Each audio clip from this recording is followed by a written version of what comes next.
नमस्कार भक्तजनों, आज हम इस वीडियो में सुनेंगे माघ मास महात्म कथा का 15वां अध्याय, जिसमें स्नान के फल के बारे में बताया गया है। तो आइए विघ्नहर्ता श्री गणेश का नाम लेकर इस कथा को सुनते हैं। दत्तात्रेय जी कहने लगे कि हे राजन, प्रजापति के पापों के नाश के लिए प्रयाग तीर्थ की रचना की।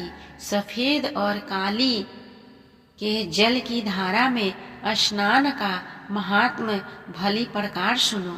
जो इस संगम में माघ मास में स्नान करता है वह गर्भ योनि में नहीं आता।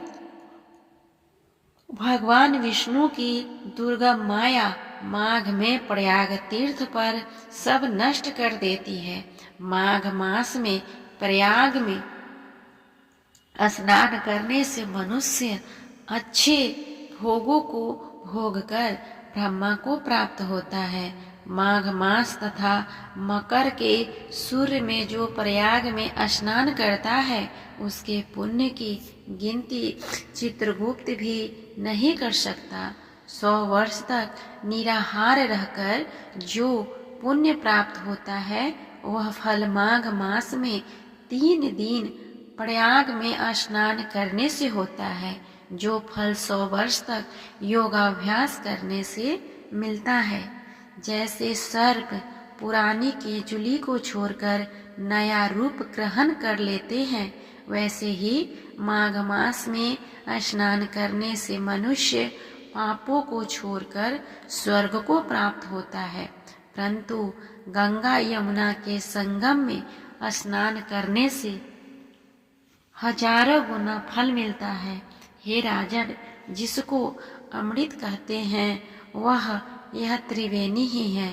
ब्रह्मा, शिव, रुद्र, आदित्य, मरुत गण, गंधर्व, लोकपाल, यक्ष, गोहरा, किन्नर आदि मादि गुणों से सिद्ध तत्वज्ञानी ब्रह्मानी, पार्वती, लक्ष्मी, सची, नैना, दिति, अदिति, संपूर्ण देव पत्नियां तथा नागों की स्त्रियों, घृताची, मेनका, उर्वशी, रंभा, तिलोत्तमा, अप्सरागण और सब पितर मनुष्यगण कलयुग में, गुप्त और शतयुगादि में प्रत्यक्ष सब देवता माघ मास में स्नान करने के लिए आते हैं। इन दिनों माघ मास में प्रयाग में स्नान करने से जो फल मिलता है वह ईश्वर ही कह सकता है। मनुष्य में कहने की शक्ति नहीं है। हजारों अश्वमेध यज्ञ करने से भी यह फल प्राप्त नहीं होता। पूर्व समय में कांचन मालिनी ने इस स्नान का फल राक्षस को दिया था और उससे वह पापी मुक्त हो गया था। इस तरह हमने सुना माघ मास महात्म कथा का 15वां अध्याय। उम्मीद करती हूँ आप सभी को यह कथा अच्छा लग रहा होगा।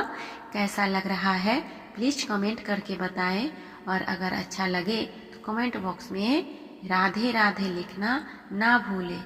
अगर आप इसके पहले की कथा नहीं सुने होंगे तो उसका वीडियो आप सभी को मेरे चैनल के प्लेलिस्ट में मिल जाएगा, वहां से आप जाकर सुन सकते हैं। तो